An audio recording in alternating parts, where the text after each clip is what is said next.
Session today. Today is Tuesday, August 8th, 2023. It is 4:48 p.m.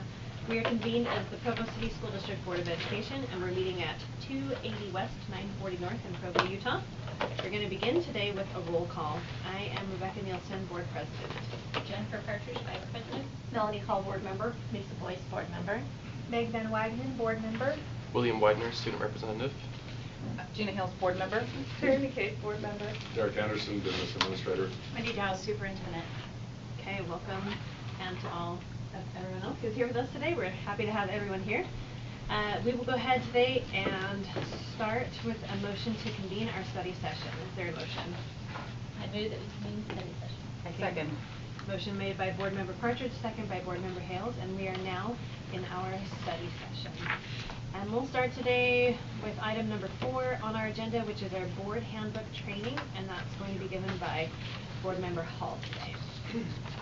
So I was looking at throughout the board handbook, and I thought with having a new superintendent, I would talk about on page 7 is individual board member relationships with the superintendent and the business administrator.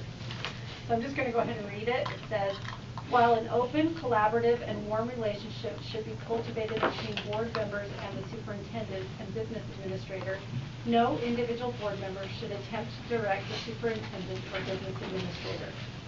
The entire board, or a majority working through the board president, is welcome to bring matters of concern to the superintendent or business administrator and expect some kind of follow-up. So I really like that it says that nobody, not one of us, can just singly tell them what to do.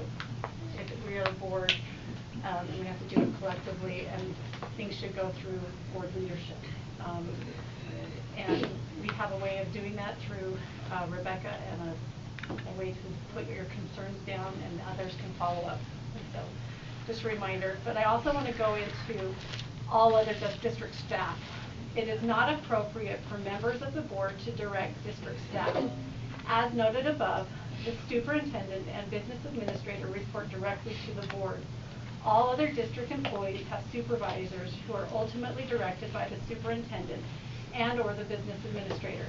The board is encouraged as a representation of 4 or more members of their like mind to run wishes regarding certain individuals or departments through the superintendent, who may ask the board for clarifications and then proceed accordingly.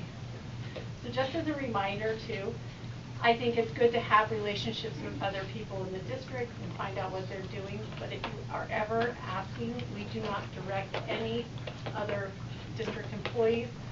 If you have questions, always CC one of these two so they're aware of what are being asked by us, because those are their employees. So that's where I just want to just reiterate that. Okay, anybody have any quick comments or questions? Thank you. Regards to that. Okay, thank you so much, Melanie. All right, we're going to give the time now to Derek Anderson, who's going to give us a construction update.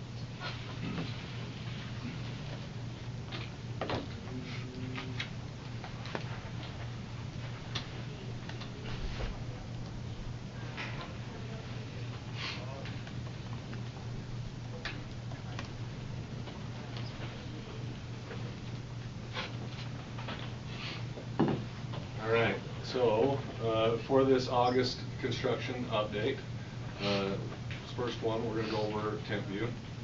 And this will just be a flyby, and then we're going to talk about the project a little bit more in detail, if it will start. Oh, there's Grass I'm really excited for the grass. Yeah. Well, We'll have to pull it up a little bit. Take it. There we go. So as you can see, yes, we do have grass now, and so a lot of the shrubbery is starting to come up. The parking area, or the bus loop, is paved, as you can see. And but as you can see, like over here on the front of that, right there, down here in this area, you can see that is not wrapped. That's still finished and unfinished, right there. And that should end up having essentially one of these veneers around it, right? And it'll match that front and that area. So, but you can see it, there's still some things left undone.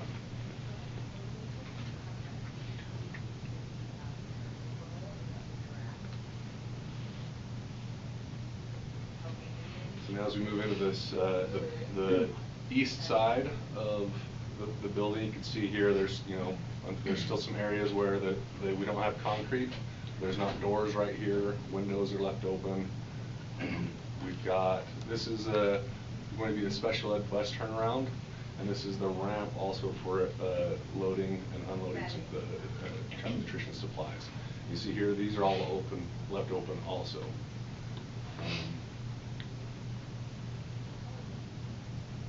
By and large, from the exterior, it looks like things are really close for 10th View. Unfortunately, we've been given the message by our construction team that we're not going to be ready on the inside to get this facility ready for the start of school. They've made some changes to their team in-house to try to facilitate some of the hurdles that we've gotten and to try to get them out of the way. On the 21st, we're going to have a big meeting with Westland to hopefully get a firm, hard, and fast deadline date of when we can get into this facility. Part of the issue is the elevator to make this facility ADA compliant has not even shipped from the manufacturer. And that was as of a week and a half ago. We hadn't gotten that shipped yet. And so that is going to be holding things up because we need essentially an elevator before the fire marshal will sign off on that. So right now we don't have, we know they're going to be, still school is going to be in the school, in the facility. They will be in the old classrooms like they were last year. And when we get to that point of transition, our Westland team and our team will essentially have a big meeting about transitioning from the old area to the new area and how to make that the smoothest transition possible and put the least amount of work on our employees. So that's kind of the update from 10th View. Right now, there's just, unfortunately, we're not going to be able to make the start of the school year in opening into that new area.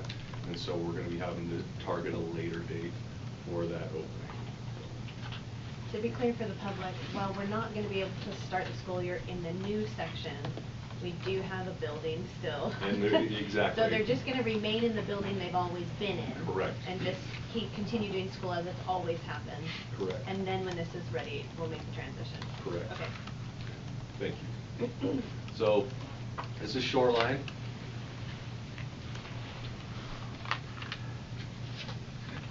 As you can see, there's a lot of movement happening in Shoreline in the last month, right? These walls from the last update in June were not up at this level. So you can see this project is moving along very nicely and moving very smoothly. But there really hasn't been any big updates. There hasn't been many change orders that I've had to sign on this. This is a project that we're very happy with and the progress that it's making. So.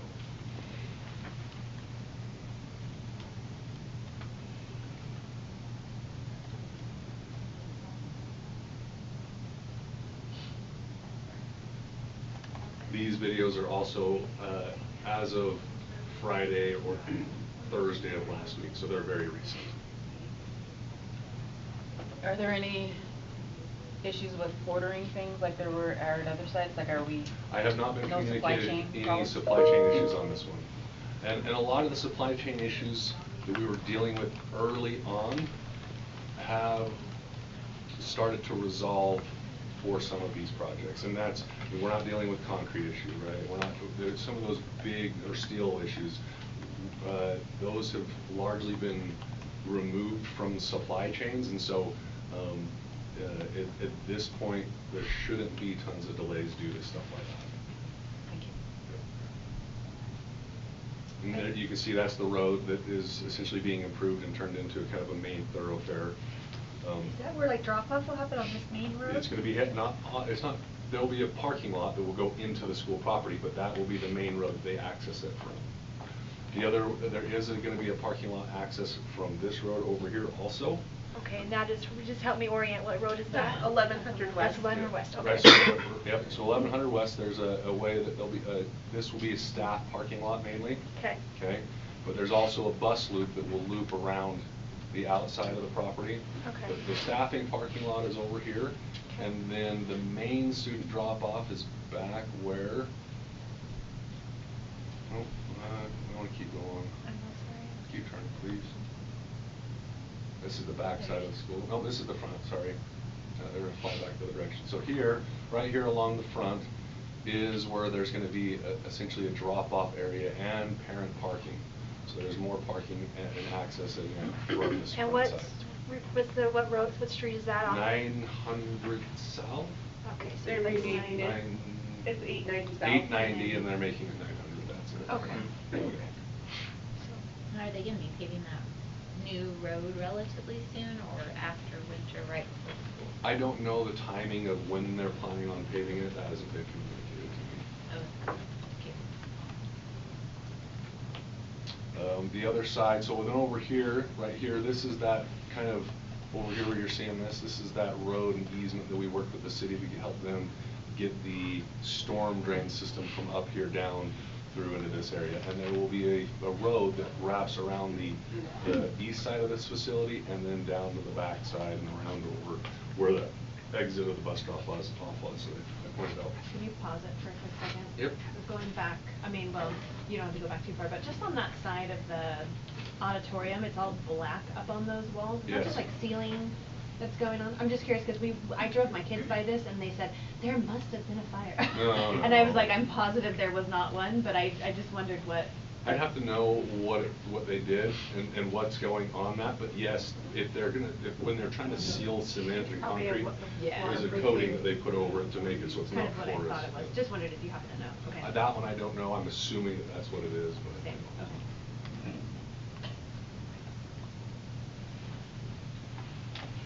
Derek, is it possible on the district website, in addition to these videos, to have like just an updated rendering of the schools? Yep, Is yep, that- I can work with our team to get that updated. Thank you so much.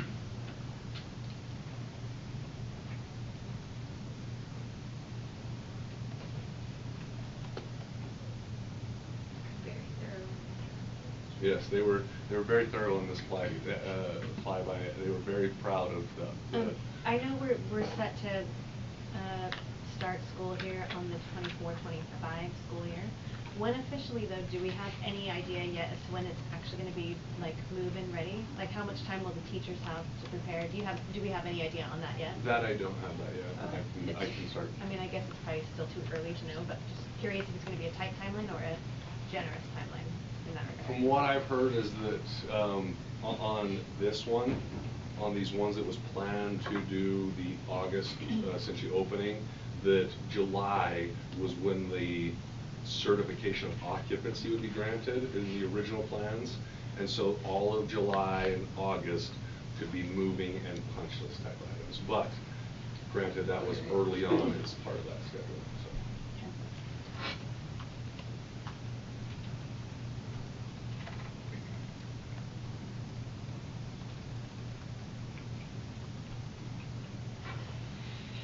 And this is, as you can see, the Wasatch site. They've got the walls. One of the things you're going to notice right here, you see this. This is the back side of the classrooms. All this will eventually be filled in, okay, with what is called cell foam.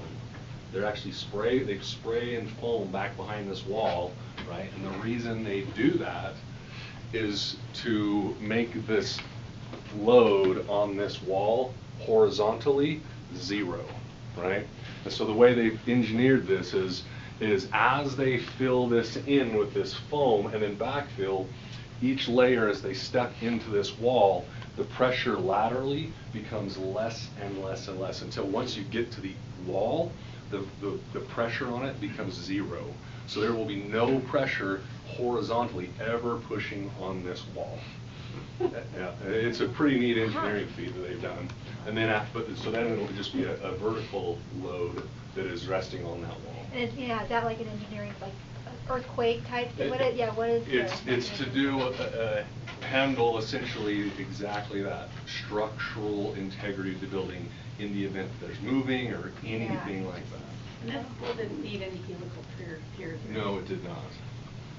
And that's because you'll be able to step out, the ground will be level with the second floor on the back of the building, but level with the first floor on the front of the building, right? Exactly. So the way this is designed, as you can see right here, this is all kind of ground level, and there's no walls coming up, and this is the entrance of the building, all main level front office. As you step up to the second floor, then you've got your classrooms, and then on this back side you're going to have the auditorium and the special ed wing over here, and essentially, yes, that second level is going to exit out the back onto essentially flat ground.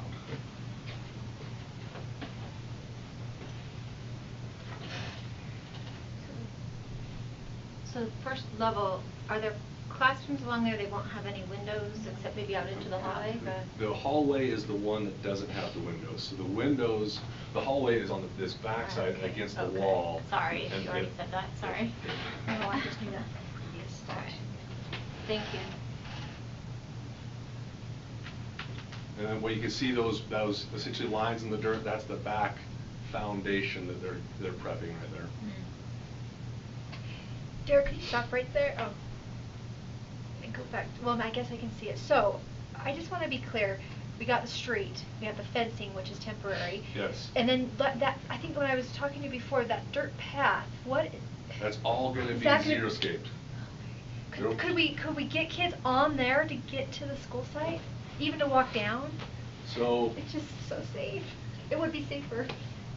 To change it at this point would be very difficult because of the way I believe it was designed. Okay. We can look. One of the things that we've got to do is put fencing to prevent Sure, I guess attractive behind nuisance. That's true. I'm so worried about that street, and I'm worried about 820. And so here's what let me show you, let me move forward a little bit because I know exactly what you're talking about. So right here is the 820 road, okay? And the way this is... Well, it's Oakmont that then turns or Egmont that turns into 820, right? Well, what happens is cars come down this and they can't stop. And so we've had them slide off onto the property. Yes. This winter, if we hadn't been proactive and put up a Jersey barrier, we actually would have had a car go off of it and then down the drop-off because that's But where we it will was have kids walking down Oak Cliff on Oakmont to get to the school. Yes, and so here's kind of what the way the city is over safe routes, okay?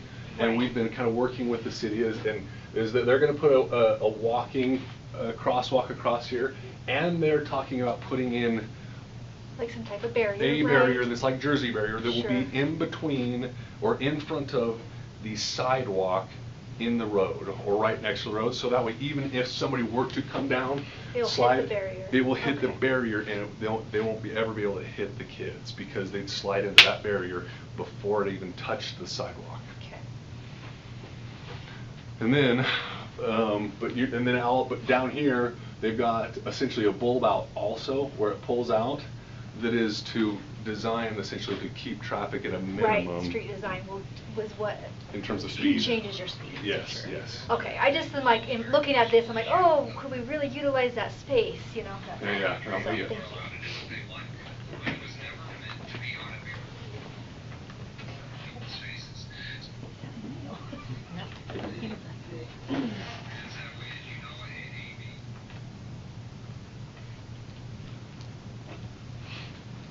And this area you're seeing back here is going to be where the playground area is for those kids, is what that last little spot was, and the grass fields.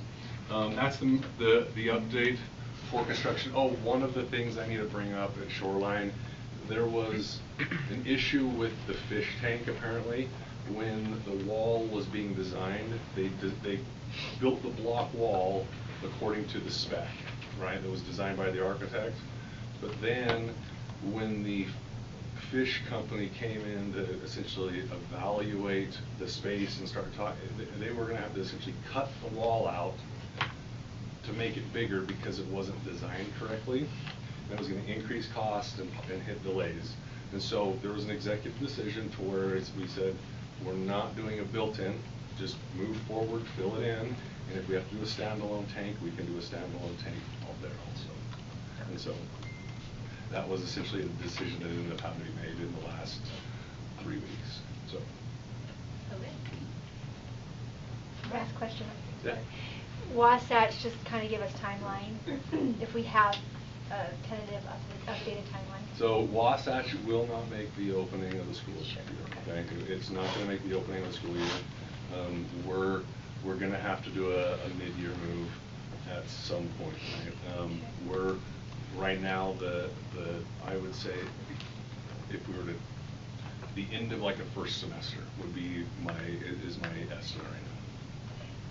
And then we'll just work with BYU on the current Correct. building. Correct. And I've been in contact with BYU. They know of the situation. Okay. Thank you. Any further questions for Derek? Thank you, Derek. Okay, thank you so much, Derek. All right, now Wendy will give us some information about policy review. So last in June, we approved the attendance policy, but there was a procedure that is tied to that. Do you want to click on the procedure and go to page 7 so you just see the flow chart? And we had to wait until we had our new cabinet in place because usually our cabinet approves our procedures, and so we're just here to let you know that we did approve that as a cabinet, and I just wanted to pull up the flow chart and give Doug a minute to just explain a couple of things, and then if you had any lasting questions about it, that you could ask those, noting that this is still a work in progress. Do you want the flow chart up? Yep, the flow chart would be great.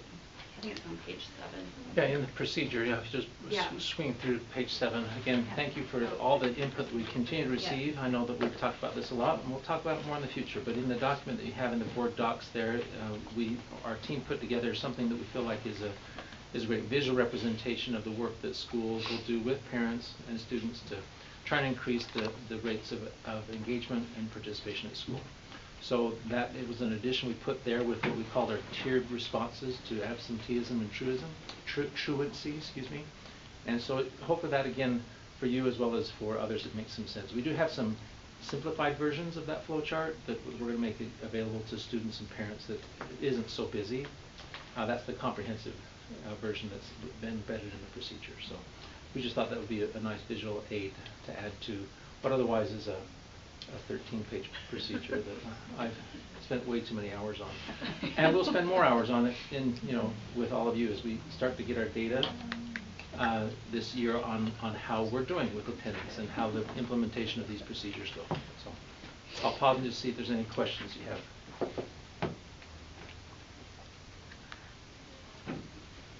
Anybody have any questions for Doug? Daryl and Jared will be working with their PLCs, with their principals, to get feedback as this rolls out, so that if there are hiccups as we go through, that then we could adjust that as needed. But and Doug did a really good job of having our attorneys look over it and make sure that that was all in alignment. We had a couple of phrases and pieces in there that really were not in accordance with state law, so we got all of that vetted so that we make sure that we're in alignment with state law. I have a question. So do we know how many of our schools are like doing the proactive start school year, come we want you here, like the positive attendance kinds of things? Like, has this affected or helped them in those efforts? Yeah, in your flow chart, you can see that's the green box on top, right? So, yeah, my positive presupposition is that all of them are. Okay, but we don't. Well, you could ask the supervisors, leaders, or principals, but I think all of them. I know we have a principal here who's going to be talking about later. If there's anyone that rolls out the red carpet for people, it's definitely Franklin and Mr. Benson, and I think there's a lot of our schools that do the same sort of work. Beyond just, again, a welcome back, a red carpet type of a great first day, there's a lot of things that I know that are going to be communication that they plan to proactively offer to people as to why school attendance and engagement is important. So, and we have a lot of templates. We put together a toolkit for our schools, and we trained on that in June, and then we re-emphasized it again last week. So in other words, it's just not an encouragement, but we provided a lot of templates and tools for them. We can have our we can have Jared and Daryl ask at our August 31st, when your POC is on the 31st, so they could ask specifically, and then they could report back in September if you wanted more specific information about what they're doing. Thanks, Jennifer. Any other questions? Yeah, so I noticed what might have been a change from the previous procedure where it talked about high school students being able to leave campus for lunch. Is that, are we gonna have to check out to be able to do that, or? We reviewed, that's one of the things that we reviewed in our, one of our last reads as a team at the cabinet level, and we identified that that was just a little too cumbersome at this point. If there's a need to do that for you guys and your colleagues to identify, am I gonna need to get a pass to leave campus? We offered the idea that right now we're not gonna work on that certainly. We do want to make sure that, again, as much as when kids need to leave campus, that they know to not just disappear on people, but that they should go to the attendance office and check out and have their parent excuse it. That's one procedural thing that might be something that schools, like high schools, will need to kind of figure out that, all right, I plan on not going to my next class period. I need to kind of get myself checked out as opposed to just walking out to my car, and that's perceived in this procedure is called skipping or cutting. So, great follow-up question. So, thank you guys for being here in particular, because I think getting the word and how it works with students is a big part of the effort too. Yeah. Thanks. Okay. Thank you. Thank you. Thank you so much, Greg. And then we have talked as a policy committee about classrooms as safe environments, and we're still working through that process. We're going to have our Daryl and Jared also work with principals, and we're going to be asking teachers, do they feel like there needs to be a more substantive procedure about what is allowed in classrooms and what those symbols or things can be displayed and what that looks like, or if they feel like that we can do that more generally. And so we're just going to put a hold on that for just a minute. Obviously classrooms need to be very safe spaces for all students, but we just want to make sure that we're phrasing that and doing that in the right way so that teachers and students feel very welcome in our schools and feel very supported by all. So that's our update there. And then Derek, you're up on the other two. Oh, yes. So the other two that I've got are, there's a purchasing procedure that's updated that went through the policy committee, and it doesn't need to be approved by the board, but because it's a procedure that's updated, it's not the policy.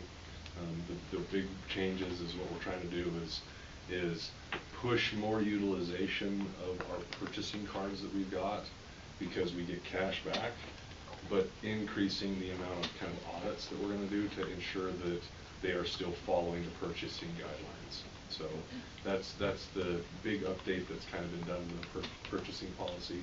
The other one is the policy 1700 around the compensation of the board.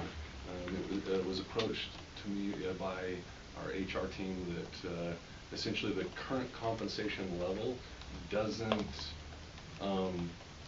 essentially cover the board's, depending on what the board chooses for medical coverage, it doesn't cover it. And so a board member would have to essentially come in and pay us every single month a check to select their benefits. And that's never been the intent, is for a board member to come in and end up having to pay us essentially money to serve the community. So the update on that is after getting that brought to my attention, essentially is brought forward, essentially restructuring it to say, look, everyone is getting that amount that was done before, and then we're breaking out the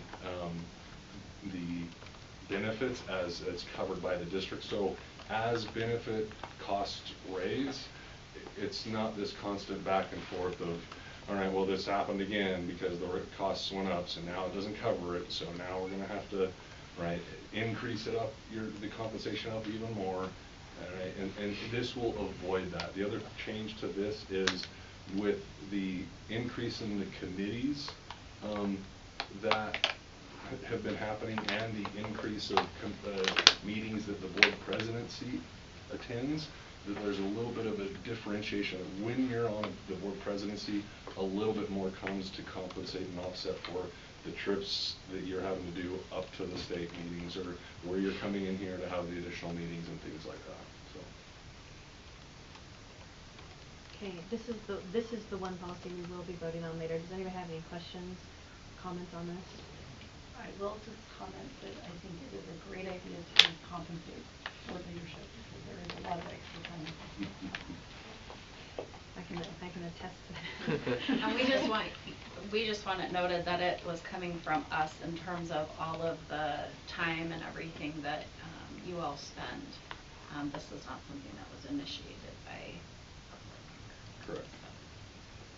And just to clarify though too, the increased compensation outside of for leadership, it's just if you opt for benefits, any board members, that will just be covered if that's the Correct. option, right? That is So correct. our stipend for board members not on leadership is Yes. the same, and then, right? Correct, yes. Perfect.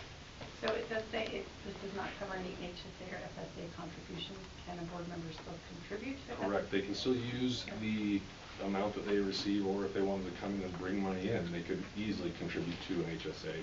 It's just saying that the district is not putting any money into it also. So, okay, any further questions? Okay. Thank you so very much. Right, we are on now to item number 7. We'll be talking now about Title 3, Title 1, Elevation Software, Title 3, okay, Title 3, Elevation Software Licenses, and that is going to be with Michelle Eldridge. Okay. All right, you've had this the last 2 years in front of you about this time of year, so we're just renewing the software. This is the Elevation software. It's software that helps both administrators and teachers as a dashboard see current MLs or ELs in their classroom and school, basic data on them, meaning their access scores, proficiency scores. It actually now speaks to PowerSchool, and we can see grades and GPA and all sorts of things on our students. It also is a support tool for teachers in the classroom. So it links their students that are in their class to strategies and lesson plans and things they can do with those specific students in their class. So 2 things that it does, we're really excited about it. We've had it for 3 years and it's going quite well in the schools that have really embraced it. This will be our first full year of everybody for realsies doing it, and all of our professional development will be out of this program this year for our schools. So what you have before you is the renewal of the licenses, $72,675. This is paid for through a state grant. We can only use it for EL software. We don't have any flexibility in other things, so we will be using this grant for Elevation, an elementary program called Lexia Learning, and then actually helping with some secondary EL curriculum as well. But tonight is for the software and the smart purchase.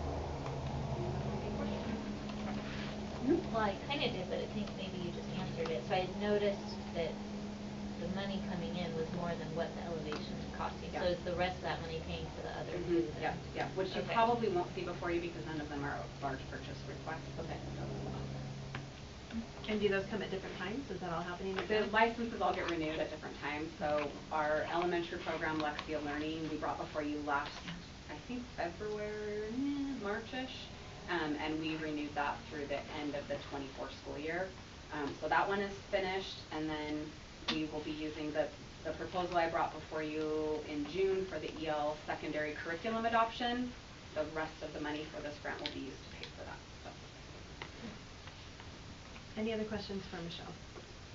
I think you answered it, but just, I was gonna ask how many teachers are really feel like they can use this tool and Yeah. are comfortable with it? So it's a really good question. I don't know numbers. Right. I couldn't give you that. I can tell you how many logged on and used it. We've kind of had a slow rollout of this over the last few years to make sure there's nothing worse than me saying this data dashboard is going to be so awesome and we're great, and then it doesn't really work great. So we've been using it administratively really a lot for 2 years. The company is really great to work with, and they actually now work with the state to help the data. The dream is that they actually partner with the state, and we no longer have to worry about the data from our end, that they just sync to the state's SIS system.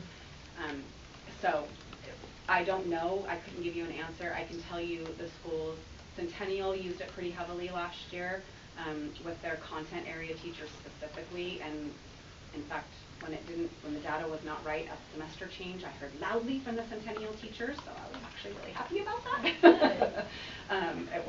We got it to work, but they loudly.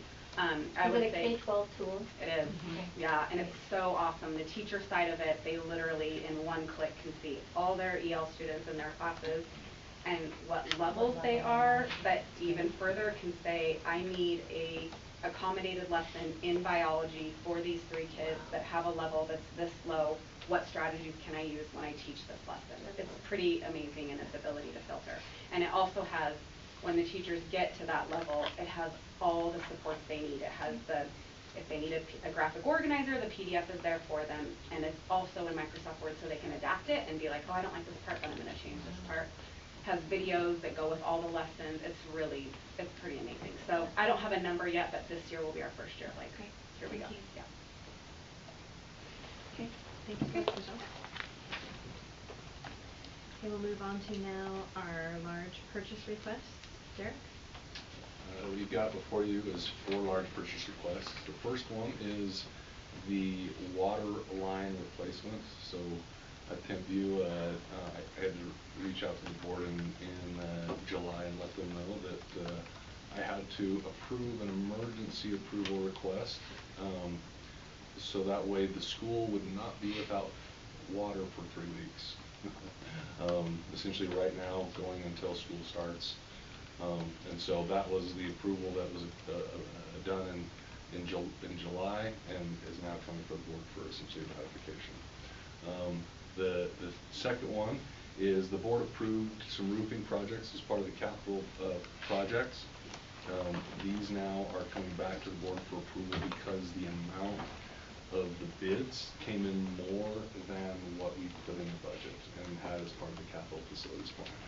And so because of that, it's got to come back before the board for approval. How much more was it? It was, I have that written down. No, it's not. It's a lot more than 20,000. What happened was we got 20,000 off if we went together and with For that one company. Yes. This one's 575,122. 575,122. Yes. And there's all 3, or there's several bids here, right? Or is this Let me- just the one? I could see the one bid. There's another one below that's 334,000. Bingo. Yeah, So that's- that is Utah Tile and Roofing, Inc. total bid for the Centennial re-roof is 575. And then is that other one for? Then the other one is for the Franklin, 334, bingo. And so the amount that was above the original amount we had in the bid, and I had that number written down somewhere. It's about, I want to say about 300 grand off the top of my head. For the 500,000 one or the 300? For the total. The 2 projects was about $300,000 more than what we had estimated in It's our. over by 300. Yes. And So why is that? Why, yeah, what's happening here? This is the best bid we got also. The second highest, next best bid was actually double the price. And here's what's going on is 600,000? roofing membranes are, from what I'm being told, are really hard to come by, but the one person who came in with the best bid bought a ton of membranes back when COVID started hitting, worrying about that this was going to eventually happen. And so from what I've been told is the one that was essentially double this cost is because they are essentially dealing with modern prices, and this other one is dealing with prices they got back a couple years ago. Could you just define what a membrane, a So- roofing membrane is? Yes, and this actually will go back to an email that I sent the board, right, over around the holidays. So around the holidays on the 4th and the 24th, our facilities get used for fireworks around the city, to be lighting off fireworks, right? And normally you would think it's a school, it's a brick building, it's not getting burned down, what's the problem, right? But what the people don't understand, and what I had to explain to the city also, is that our membranes are effectively a rubber sheet that goes over the top of our roof. And that membrane is just this huge rubber sheet that can puncture and melt and things like that. And so when you have fireworks being let off and potentially hot ash that lands on that membrane, it can melt a hole in it. And is that the actual roof surface? Are there like shingles on top? No. It's not like an underlayment No. piece, but that is the actual roof? The top of the, that is the, Okay. essentially that membrane of the roof is that essentially ceiling piece. If you've ever been up on top of a camper, you'll see kind of that same material. It's essentially just this rubberized sheet that is kind of glued down, but can peel off or get punctured or melted. And is that typical for like bigger buildings or commercial It's buildings? very or- typical. And that's what we have on all of our? Correct. What's the function of it? Just like longevity?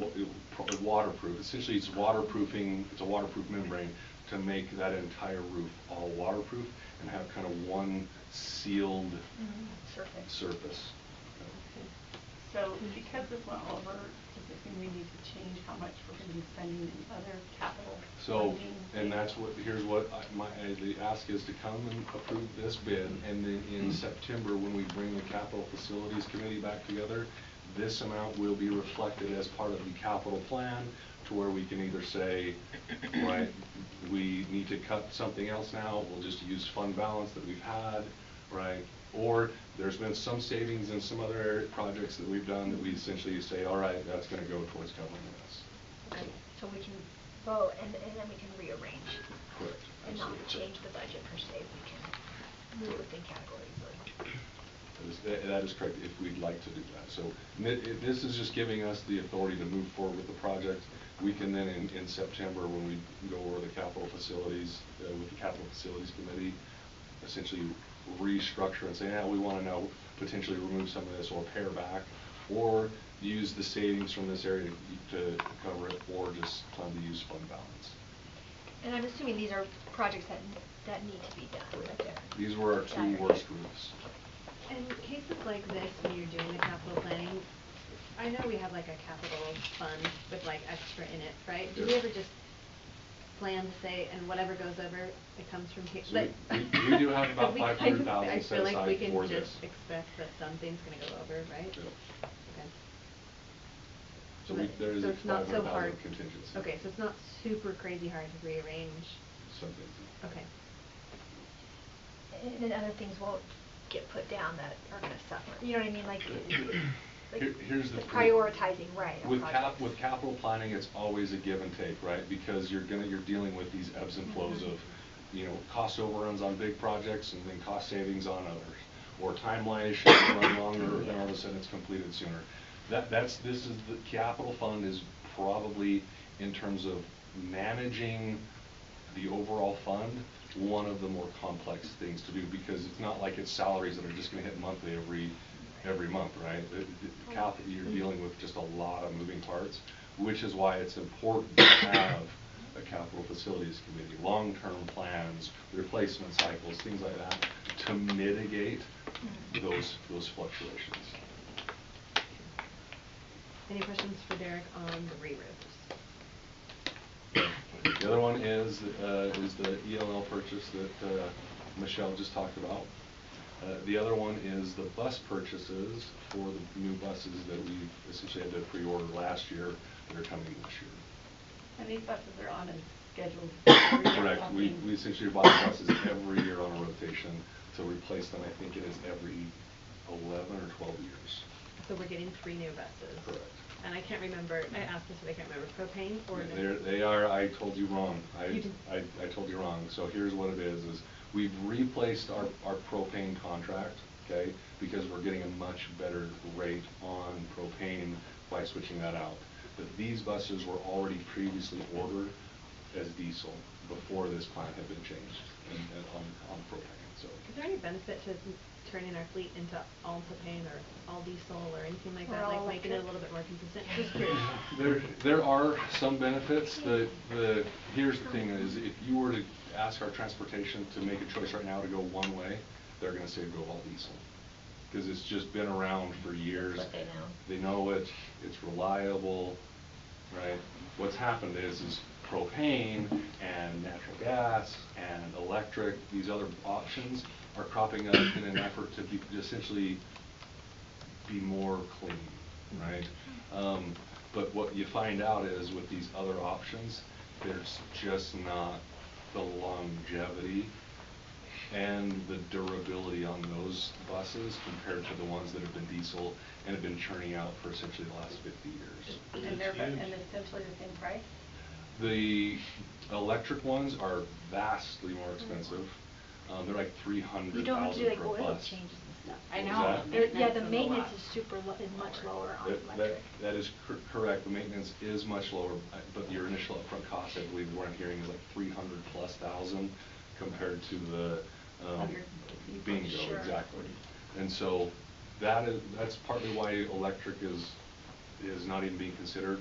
Your propane and natural gas buses, they are about the same. They're not a ton more. They're not really vastly different in terms of your cost. Maybe the legislature needs to give us like credit or an incentive for getting electric buses. What happened to the old buses? They go on surplus. You can buy it, Jennifer. I actually had my kids try to guess how much a bus was, and the one who was closest was like, I was the closest, I win the old bus.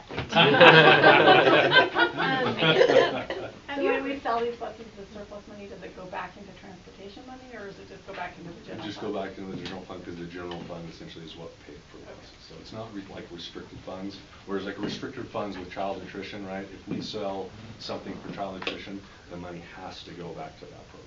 I'm just curious, I don't know if you know this off the top of your head, but how many miles do we usually get on a bus after 10, 11 years? Oh, man, I don't know off the top of my head, sorry.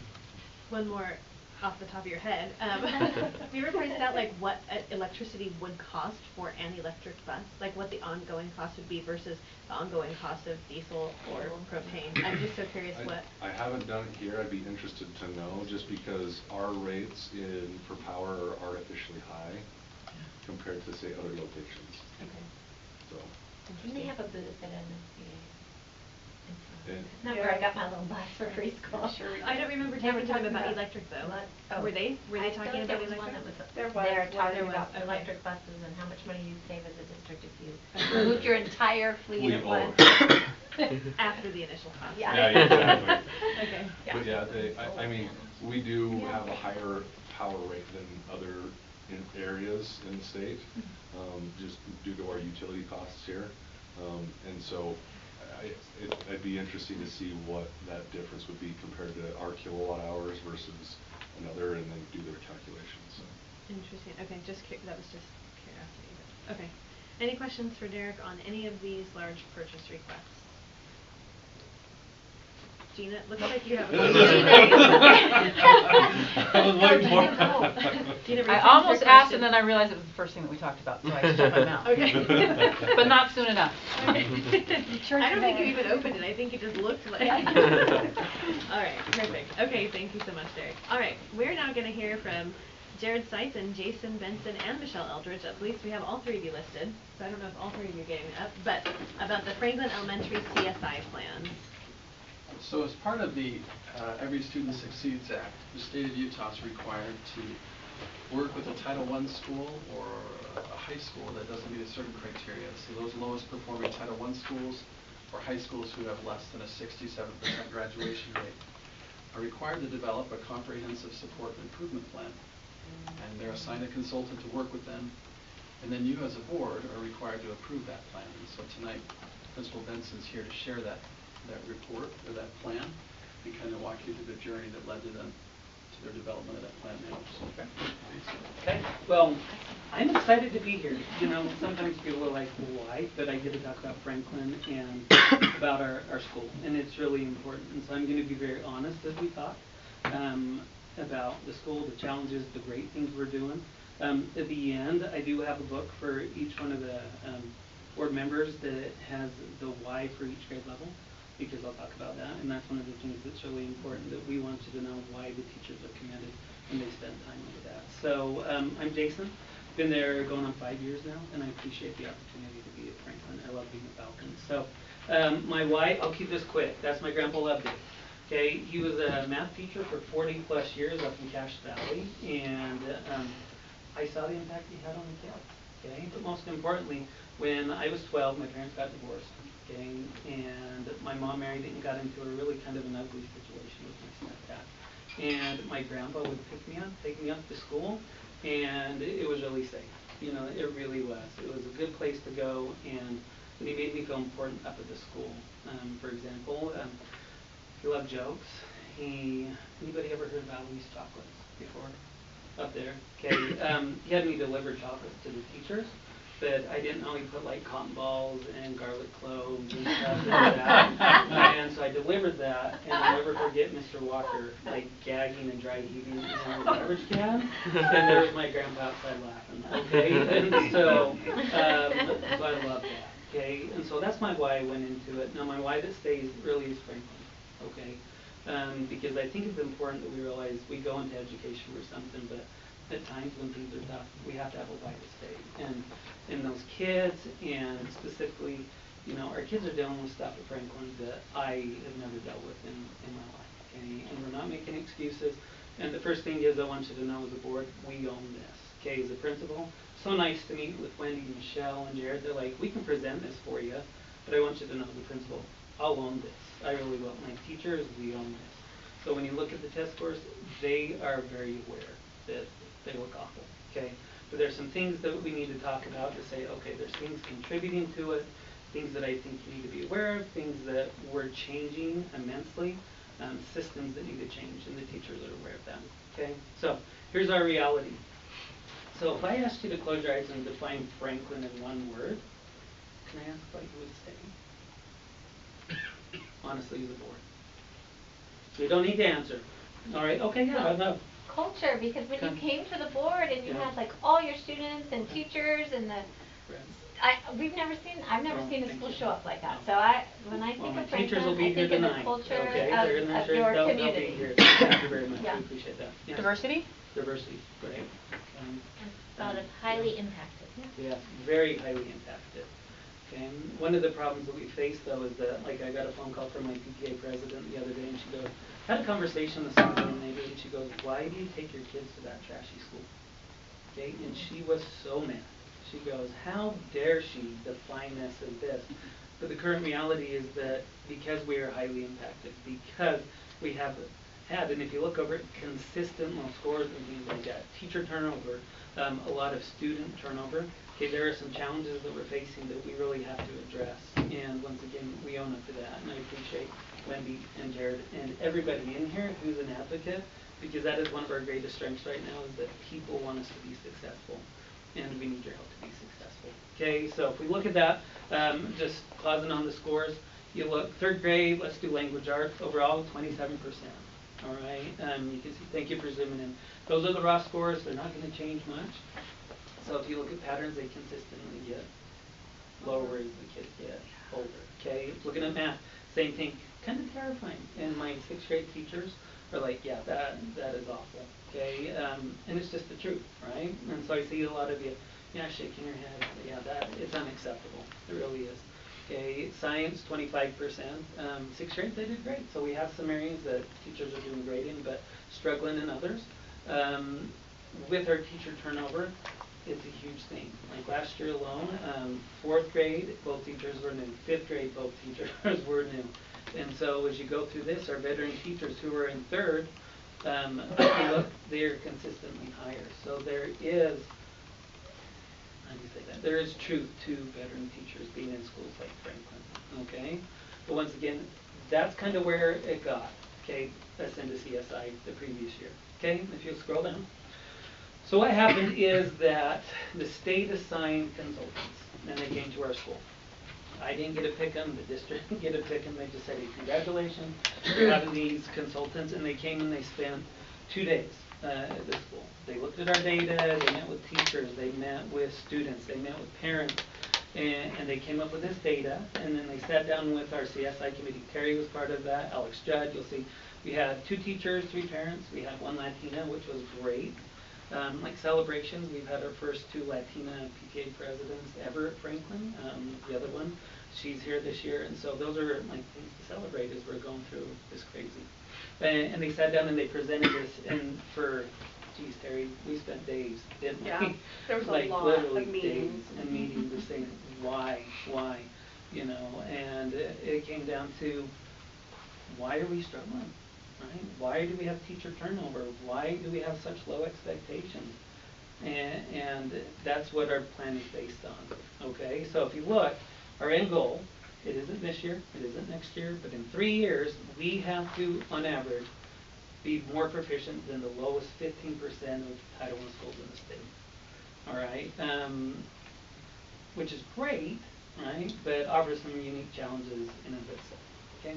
Any questions so far?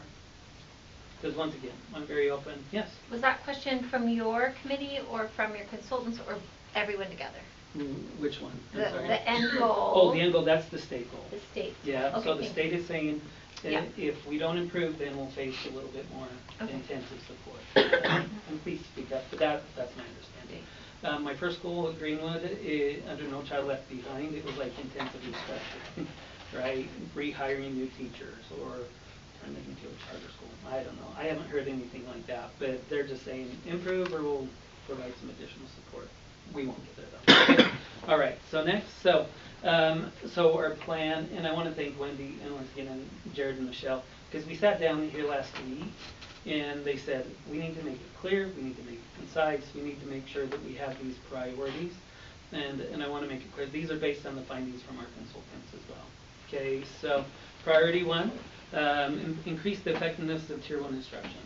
Okay, we were recognized for having great Tier 2 instruction, and so Tier 1 instruction is what all the kids get. Tier 2, you know, that more individualized small groups based on needs. But our Tier 1 was a little bit lacking, okay? And so we were able to set a goal and say, okay, we need to understand the standards and the curriculum better. Teachers, and this is the feedback the teachers gave, is that they didn't have a clear understanding of how it all connected. And so we said, you know, we're going to give them time. We're going to allow them to dig into the notebook, which is a great resource. We're going to allow them to look at the standards and the curriculum. And we spent 2 days last week doing it, and it was fantastic. Teachers, the feedback I can share with everybody, they were just really grateful for it, okay? And then our scaffolding and differentiation. Because of the diverse needs in our classrooms, teachers are overwhelmed and don't know how to meet those needs in Tier 1 instruction. So it's like, you're high, you're medium, you 3 are low. I'm just going to present this instruction and hope everybody gets it. And then in Tier 2, that's where we try and meet the needs. And so we really need to be able to help teachers have more tools and skills to be able to do that. Okay, so that's our top, one of our top priorities. Now, talking about our EL students and our female students, great question from Lisa last night, and so I appreciate you reaching out. Like really. And she felt bad because I answered it after. Anybody seen Princess Mononoke? It's great. Kids, Too. my kids It are was so great. psyched. Okay. That's okay. Yeah, it Oh, was no. good. But she said, okay, what's the data? All right. Before we were identified as a CSI school, we were a TSI school as well because of our EL students. Okay, so they're performing significantly lower compared to their overall proficiency in our school. Probably like 7 to 10% lower. All right, on the RISE test. And then our female students, this was a surprise to me. I'll be honest with everybody, because traditionally, you know, females might score higher, but we had great discussions, and Terry can attest to this, of why are our female students scoring lower. And some said it's culture, some said it's expectation, but we're not sure. But that's why we're focused on that, because that's what the consultants identified as that. Okay. One of the struggles we have is constant disruption in our classrooms, and these behaviors aren't just minor ones. They're more difficult ones that at times I struggle to know how to help those students. And I appreciate talking, once again, when we met, saying, hey, we need some additional training as a school. I do, to be able to know how to meet the needs of these students. So that's priority 1. Any questions about the priority 1? Okay, if you could go down next. Okay, increase the effectiveness of Tier 1 instruction in science. This is a 3-year plan, so that's why we're going to focus on literacy and math.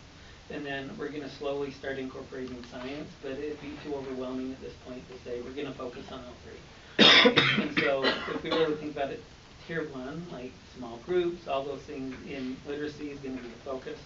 But one of the things we realize is that because sometimes we're focused so much on literacy, and that's where our interventions are, is that kids are getting lost in the math because we don't have interventions in place for our kids in math, okay? And I think that comes down to resources, okay? And that's why it says a systemic K-6 approach. Because in our lower grades, sometimes they're like, they don't need to know science, they don't need to do even social studies, and so then they get up to our upper grades and kids don't know what to do. So there's that. Tier 2 instruction, we really we want to get more interventions in place. We want to focus on literacy, but you can see we want to be able to provide our EL students. We've had a lot of kids register over the past couple of weeks, and I'd say we have 12 to 13 kids that are new to country. And so we need to provide some support to them with bilingual teachers and bilingual pairs to get that in place. And then STEAM, once again, that math, we need to be able to provide some interventions to that. Okay, if you're okay, can I talk about Leader and Me for just a minute and how we got there? Can I have just a good open, if I take off my tie, is that okay? All right, so as we look at, I'll step over here so nobody has to look at it. Sorry, buddy. I mean, you're younger, so it's not going to hurt your neck. Okay, so what happens, and can I just be very vulnerable for a minute? Okay, so at a school like Franklin, reputation is huge, right? At any school. And so what happens is that as people move into our school, okay, people talk, okay? And I'm going to talk briefly and once again be very vulnerable. We have to compete for students at times. We really do, okay? And so so for example, we have Sunset View in the CAS program, which is a great, phenomenal program. Chris is a phenomenal principal. Teachers are great. We lost 13 kids to the CAS program this year, okay? And those kids are those high-performing kids, all right? They're the families that are super supportive. Like the families that we lost, our school community council chair, right? She was on the CSI committee. We lost our PTA secretary, okay? And so they're taking them over there for opportunities that right now at Franklin we can't provide. As much as we try. In fact, I had a parent come in today who has a son over at CAS, and then they have a daughter at our school, and she came and she brought chocolates to all the teachers. And I had her say, why do you keep your daughter here? And she said, because I love Franklin.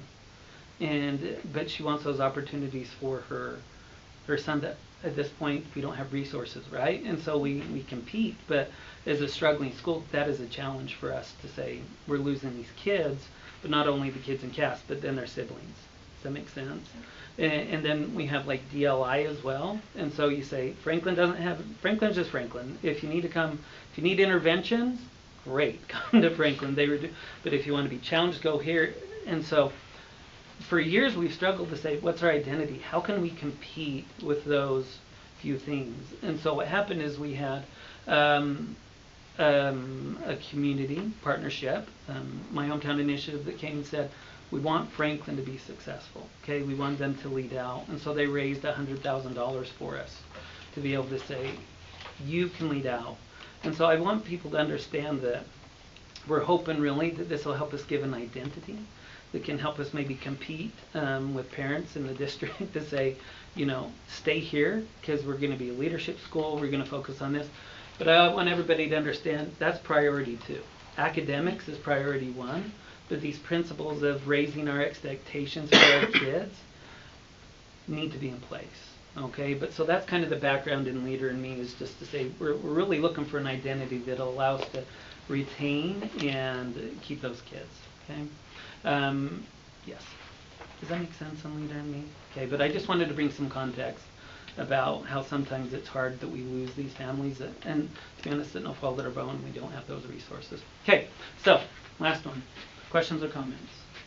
I have a question. I don't know if we have time right now, but if we have time, I would like to know, I guess time for questions, comments, about the Leader in Me program. I don't know much about it. Sure. And like what some of the other things you're competing with, like you've mentioned are CAS, or Sure. I know that there's like STEM schools. Do you feel like Leader in Me is like equivalent to those programs? That's a great question. This is for the teachers. It's for teachers, Well, it's not. and then it'll start with students. This first year is focused. So, long story short, it's focused on Stephen Covey's 7 Habits of Highly Effective People. Okay, and it really is focused on building student efficacy and self-empowered students, but it also focuses on teachers as well. to say, like our first day of PD that we had last week is how do we take care of teachers emotionally, right? How do we build that competence? How do we build that? And then how do we take that to students so that they view themselves differently? And so when you say, is it equivalent to CAS? I guess Or- what I mean yeah. is like in people's minds, is it gonna be equivalent? Like, ooh, Cass or Leader in Me, they're both really great, or Can I will be it? blunt? Yeah. No. No, okay. You know, Parents just, think that. but it's something, you know what I'm Right. saying? And so, we would love to There have are a some CAS program, you know what I'm prestigious saying? schools that use that Leader Yes. in I Me mean, program though, yeah, so. I'm just yeah. wondering that perception, I guess, like how. Well, and that's what we're trying to do, but I'd love to hear as well, because there are some really high functioning schools that use that. And a lot of the concern too that comes is that if you look at qualitative data and quantitative, is it the focus on Leader in Me that's changing test scores, or is it the culture that they're, does that make sense? Right. So, yeah, I'm not sure if you guys want to answer that about Leader in Me or Well, I was perceptions as gonna well. say my own experience with it, with this, one of my kids who did a Leader in Me program at a school for several years. I would say as a high school student, that some of the skills that he gained through that Leader in Me program are the tools he uses most to succeed in high school, actually. So even though I may have been originally like, kind of like, oh, I mean, I can't tell you how many times now I've seen him own those as part of him. They were part of his teachers. As a parent community, we were given tools. I use those tools. So I actually think while people may not know enough originally about what that is or how it will benefit them, that's something that could become a part of vision of what a Franklin student is, what a And that's our Franklin goal. parent is, what a Yeah. Franklin And that's teacher always is. our goal is to do that. I do think it's pretty fabulous, actually. Okay. That's my experience. Yeah. So my question is, these goals look great, like the ideas of new, empowering tier one, doing better things. Yeah. Being classified as a CSI, do you get extra funding for that? We do. What other things do you need to help you succeed in this? Thank you. Okay. Once again, being blunt, we need to change that perception of Franklin. Well, honestly, I mean, the best thing you could do is swing by, look at the teachers, tell them you believe in them, right? Say, hey, we know this is rough, but you're committed. But then put that word out there and say, hey, Franklin is doing great things, because we really are. Say it's a leadership school, not that that's how, but Jared, who I really respect, he goes, because so many times I start out, Franklin is a highly impacted Title I school, and people do what? Oh, yeah, it's that. But if we can change that perception of Franklin and really say, we're a leadership school, because that's what we are, that receives intensive Title I funds, right? It's all about our message. So as a board, I think that's the biggest thing is come visit us. Really, come see the teachers. They, like I said, they each have a message personalized for you to say this is why you can believe in this. But Michelle's been great finding extra funding. Wendy's saying, she's like, hey, especially with the behaviors, she goes, we need to provide that support because we don't. So as a board, thank you for letting me be here. I probably went a little long. I apologize for that. But that's what I would say is just continue to advocate for us and be that voice. Right? Yeah. Yeah.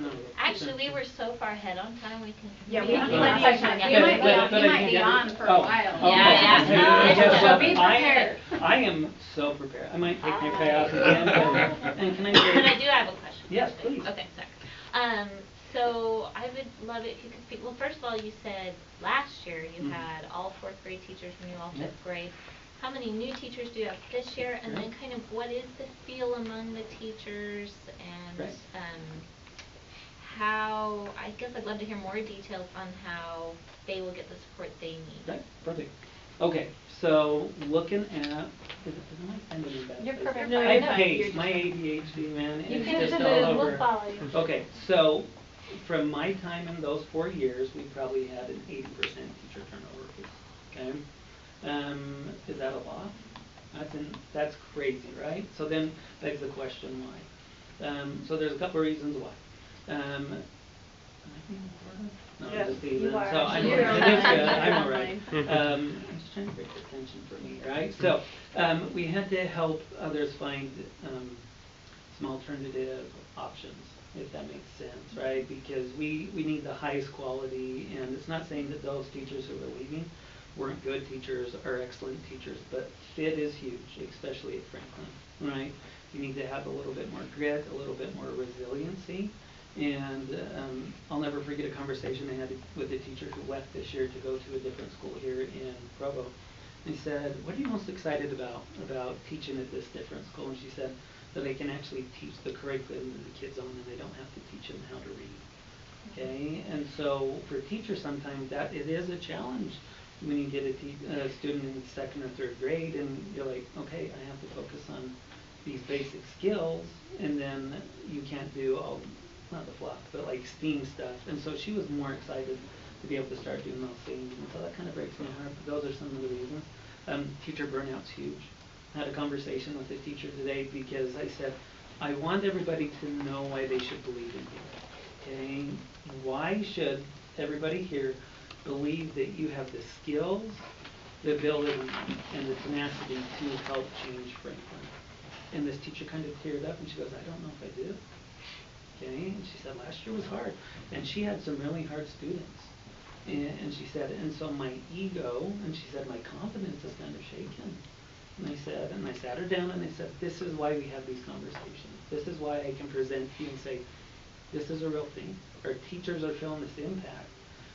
And I want you to know as they show up tonight, okay, that looking at those test scores, they could hide, you know, and be like, but we have to embrace it, right? Because those test scores are our kids, right? This is that urgency, is that when we see those test scores, we see those kids. But our teachers own that, and it is discouraging to say, I fight, and I put in extra time, and I do these things, and yet they still fail. And so that emotional piece is really hard at times. Sorry to be No, I just wanted to ask the question about, is this something that your school improvement team could identify some really specific things that we as a cabinet and the school board could do to support teachers? Because sometimes we have ideas about, well, it'd be great if we show up, but sometimes that raises the stress level of a teacher, right? And they don't want people seeing a behavior meltdown in their classroom or things like that. So what are some things that we can do to show our love and support for them to help build that morale and then start getting the skills in place and that type of thing? Because we have a big cabinet. We should be able to support and help out. And I appreciate that's why we love it, right? Thank you for that, because it's just that visibility piece. Because, for example, like last year, we kept hearing rumors.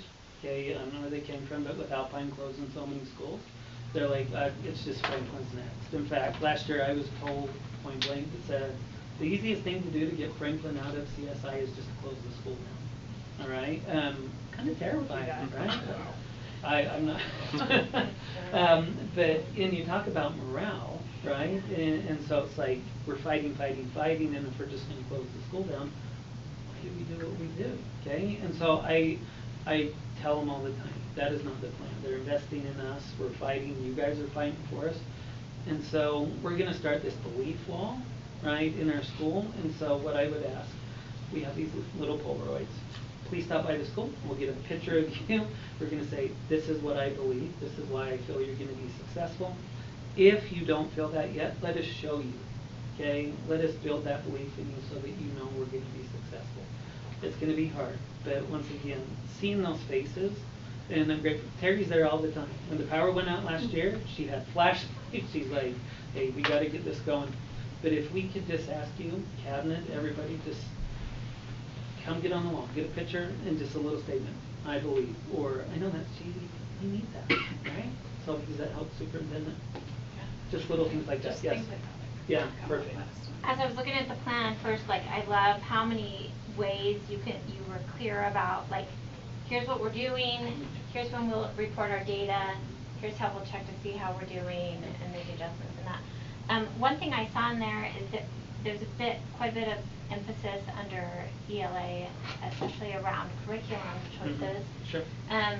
Myself as a teacher, sometimes I get extra professional development and my brain is full of all these good things, but it's really hard for me to figure out how to translate that into my practice. And so rather than it feel like someone's going to make sure I do it right, sometimes what I need is someone to come in and do it with me, but not in a, for me to be non-defensive around that. Like, so I'm just wondering, do we have the money and the resources, do you feel like, to then really do the scaffolding and the the in the classroom supports for those teachers while they take all these ideas and all these needs and do what they need to do with that, because I'm gonna guess first there's actually an attendance piece to Franklin's test scores, right? And that's not addressed in here, but it is addressed for attendance, right? But I'm guessing a piece of it is getting our kids there.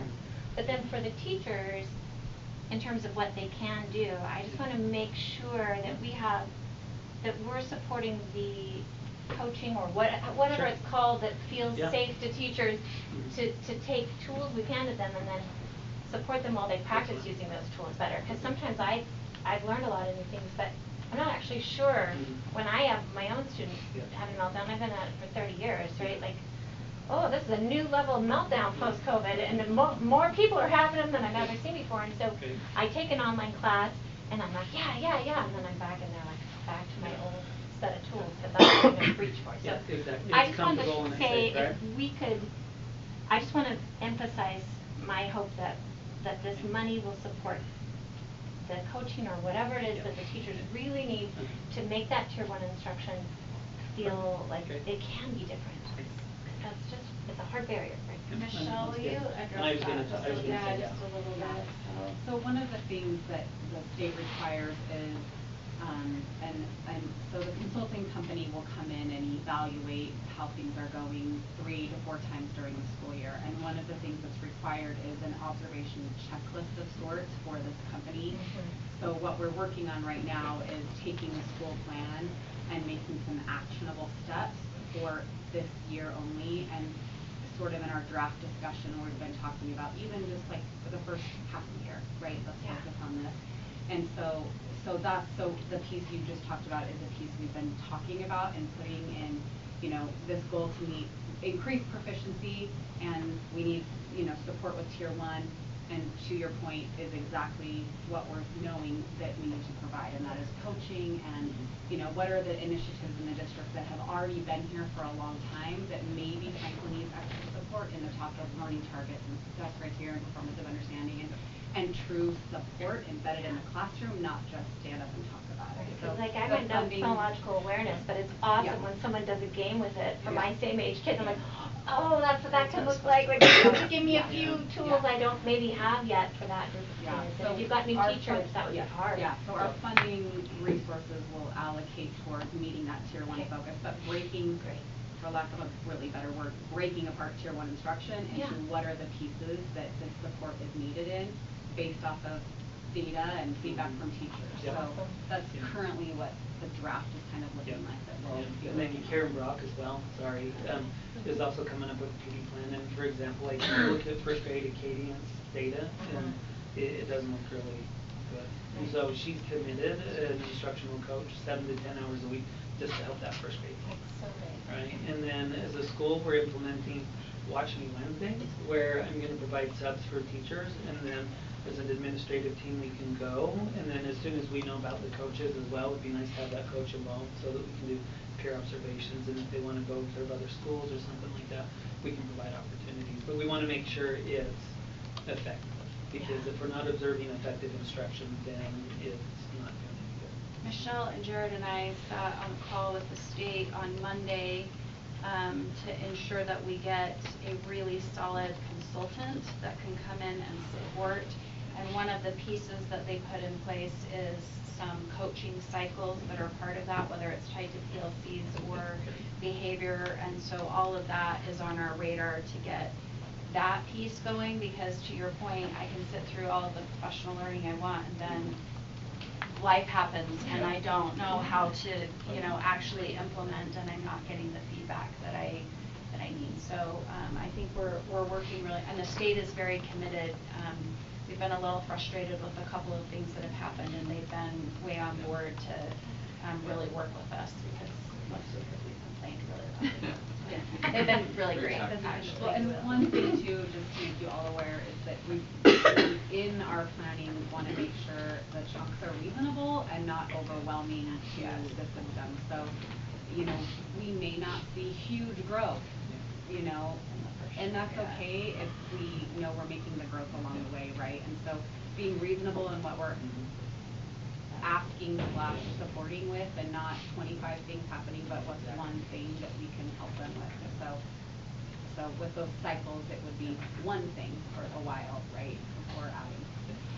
And we have to scaffold that. So.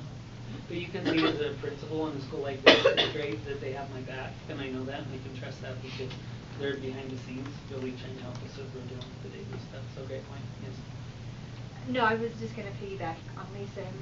As I've spoken to some teachers in my family, there is that frustration of we get this great PD or this way to do, but there's no time to then figure out how. I'd be on my own time to go home and figure out how am I going to implement this. So on top of coaching, I guess I don't even know who I'm asking these questions, Sure, but some time to incorporate it into their practice, right? Because you just ask a lot of teachers, right? And it's like, okay, on your time now, go figure out. I think that attests to what they were saying. We can only, if we provide PD, then it's all PD, but you need to give them time to process, implement, reflect, and then adjust. So I agree with that. I think there's some good time in their, whether they do, some of our elementary schools use PLC time during the week and not on Friday, and they use Friday for planning time. Some of them use Fridays for PLC work. But I think it's really important that during that time they can work with their grade level teams as well to process what it is that they're learning. They can, especially if they're doing that throughout the week, then they could go and do walkthroughs in other teachers' classrooms because not the whole school isn't on it at the same time. Right. So I think we just have to be really creative about what does that look like and what are those supports that are there. And that's really where I also feel like cabinet could be helpful. I mean, we're all principals, and we should be able to go in and provide support, not critiques, but to say this is really what the school needs. This is where I see that teachers are kind of struggling, and that's on us. I really firmly believe that when a school falls into a comprehensive school improvement, it's a failure of our system. It is not a failure of the teachers. It is not a failure of that community. It is not a failure of that school. It is a failure of our system to not have figured out how this needs to work and what supports need to be put in place. And we have an obligation to figure this out, and we are committed to doing that. Amen. The mic for her. Answer a question sort of on your behalf that you were please. asked about what can we do. I don't know, Jennifer, if that was you who asked what can we do. No, Yeah. you did. I have advocated for years and would love the board to listen or hear. Across the nation, many Title I schools and programs, the teachers in their schools have a different sort of compensation. And it looks different nationally. And I have had this conversation for many years with many people in the district, and I think it's probably a good opportunity to have the discussion start to happen with the school board of is it something Provo is interested in, and what might that look like, and could that look like? There's lots of possibilities, but I would like to put that out there I on your appreciate behalf, that. Jason. And I agree, because retaining the teachers, if we look, I've lost 2 facilitators in the last 3 years to Alpine and Granite because they pay more. So I think that would help. But our teachers are going to commit, but yes, knowing that, I mean, that would be a huge help. How many of your teachers are within their first 3 years, do you know? Like 90%? I'd say, kindergarten, we have 1, second grade, we have 2, first grade, we have 2 out of 3. The second grade is 3, 3 out of 3. Third grade, they have 49 years of experience. Okay. And you see that reflected in the test scores. Right? I mean, you can see that. Fourth grade, they're all into 3. Fifth grade, they're all into 2. Sixth grade, 1 of them is. And so, I just wanted to articulate that. But it does impact that, right? It doesn't mean they're not good teachers. No. It doesn't mean, but it means they're learning the curriculum, and they're learning how to manage, and they're learning how to survive. Right? I hope as a board you recognize that this plan that really came from people who work and live in that community that we're presenting to you, it really reflects an attempt to really have balance about urgency, but you also have the My Hometown initiative where people are wanting to step forward and help. And in some ways they're prescribing some of that work, and Jason's done a really good job of trying to balance all of that to help with the identity of the school and recognizing the urgency when there's such mobility, not just among the students, but among staff. My questions are more for Wendy, actually. Oh, go for it. So I found on the USDE website, they had a school improvement redesign proposal, but I could not find if it had been approved by the state school board back in 22, because I saw on their website that the plan that the state uses for CSI is from 2015, and it's kind of old. I couldn't find out. So one of the things I found in this proposal was you could get out of CSI by 2 years, and they actually had better defined exit criteria. Yeah, and one of the things I wanted to know, next time you meet with the state's superintendent, can you ask about, like, I don't know, warnings of, warnings might not be the right word, but So we know if Franklin ends up going all the way to the year 4, can we get a warning in year 3? You're not going to pass. You need to work on something extra. And then another thing that was in this proposal was expert support services from the state to Franklin. But that's the consultant. well, services. It didn't sound like that. Okay. In the I'll look at it. proposal. I'll look at it. It didn't sound like it was the consultant. It sounded like they were actually going to provide real experts who were in coaching or something else. That, I think, would be really beneficial. So that's what I've been granted is, so Catapult does the progress monitoring, so they'll come in and collect the data. The consultant that we actually get to work with the teachers can be someone else of our choice, and we have made a request for who that is. It's a consulting firm that I've worked with before that has worked with Title I schools, does a ton of work with PLCs, does a ton of work with coaching of teachers.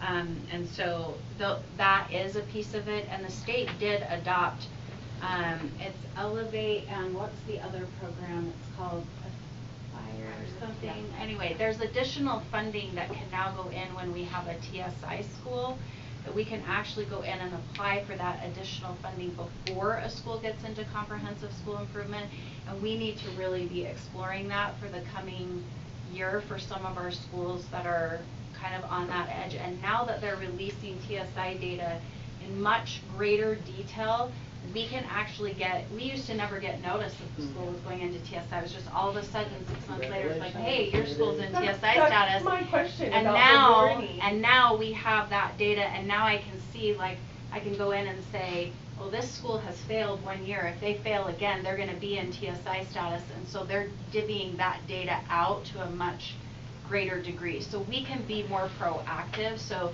this is still, I think there are still some adjustments that have been made based on that new plan, but we need to be taking advantage of that new plan to help support our highly impacted schools.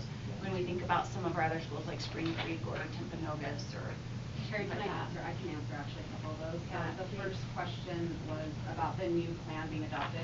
So Yeah. legislatively, I don't know why the website's not updated, but my understanding was a year ago, the state created, based off of that plan, they did create what's called the Center for School Improvement. So it used to be all TSI and CSI prior to a year ago, all happened under like random. Is that the best way? Yeah. That's a great way to say that. Federal programs Tracy really. Vander Yeah, Venture. yeah. She's She's the the director. She Yeah. used to be in federal programs where Wendy and I have lived, and then a year ago, from this plan, the new law was creating the Center for School Improvement, of which Tracy now is the director. So now they have coaches, and to your third question, this coaching support to the district, that's between the consulting and these new hires are who's supposed to be helping. I know it's taken them a year to find their footing and support. That felt very evident in some of those meetings. Yeah, It like the felt state was evident for a trying to long get their time, act yeah. together. And we're meeting with the Center for School Improvement in September, so we have a pretty thorough meeting to go through some of these changes and kind of, because Provo School District is a district under improvement. So it isn't just our school, it isn't just Franklin, this is something and that's why I say this is a systemic issue that we have to address. So they're gonna help us kind of identify some resources that we can have, but we have to do something pretty, comprehensively and pretty courageous. And we do get the data, as Wendy said, now. It was the first year we got the data early in the fall to see which schools are TSI, which will be this school year if they don't get out of TSI. So first year was last year, getting that before 2 years after the fact. Could we explain the difference between TSI and PSI and what TSI stands for? Yes, targeted school improvement and comprehensive support and improvement. It used to be comprehensive school improvement. So comprehensive school improvement is you're a Title I school, if it's for an elementary or a middle school, you're a Title I school that's in the bottom 3% of all Title I schools across the board for just total school performance. A school that's in targeted school improvement is any school, does not have to be Title I. It's based on your student group. So any student group, whether it's low socioeconomic, Hispanic students, multilingual students, you're scoring in the bottom 5% of that student group across the state, then you fall into TSI status, and you stay in that TSI status for 4 years. You actually have to have 2 consecutive years where you're scoring above that. And so the problem is that with all of the student groups, I can pull out in one student group and fall in another one. So you've got these schools that are staying in targeted school improvement for 8 years or something, and right now I think the state came back and said almost 45% of our schools are in TSI status because of how the model is operating, and it's especially hitting our high schools pretty significantly because there's so many indicators at the high school. There's ACT scores, there's college readiness, there's 11 indicators that can slam you into that TSI status at the high school level. So TSI comes with funding and support. Does TSI come so with only if you apply for one of these Elevate grants. So in my former district, we applied for 2 Elevate grants, one for a high school and one for a middle school, and we got a total of $350,000 to help support those 2 schools. So that's what we need to be tapping into so that we can get those processes going sooner. If you're a Title I school and you're TSI for your 4 years total, if you don't make it out in 4 years, then you become a TSI school. We could potentially be having that here this year. And then high schools and non-Title I schools, they call it Elevate, or not Elevate, Aspire. Aspire is the path they're on, which is a little different. It's not as it's different, but similar idea as TSI. So. And you can, like Independence High School is in comprehensive school improvement, but just for graduation rate. So they have a plan. We've already approved that plan. They're moving it in the right direction there. But if you have any one of those student groups that falls below that 67%, then you move in, and that's why a lot of high schools will fall into TSI statuses, especially with students with disabilities. That graduation rate will go below 67%, or for multilingual students, and so that will throw you into that status. So there's a lot. It's complicated. So can I just wrap up and say thank you? Okay, I know that went super long, but for me, this validates the work that we're doing in the school because I want to know we care about the kids, we care about the community, and it's this emotional piece because we see the numbers and we realize that we're not doing the best that we can, okay, and we're not making excuses. We own this, and that's why my teachers, they are committed and they wanted to know. That's why they're going to show up tonight in force and be like, we are Franklin. We're going to keep working hard. Please believe in us, love us, and we'll get through this. But really, help us rebrand ourselves. Help us change the mindset in the community with how people view us, because we have to. Because if they continue to call us that trash school or whatever, it's going to be that perpetual thing. But I just want to say thanks. I appreciate it. And then always, if you have any questions, thank you. Thank you, Jason. Okay, we will now move on to a presentation from Anne-Marie Harrison on the early learning plan.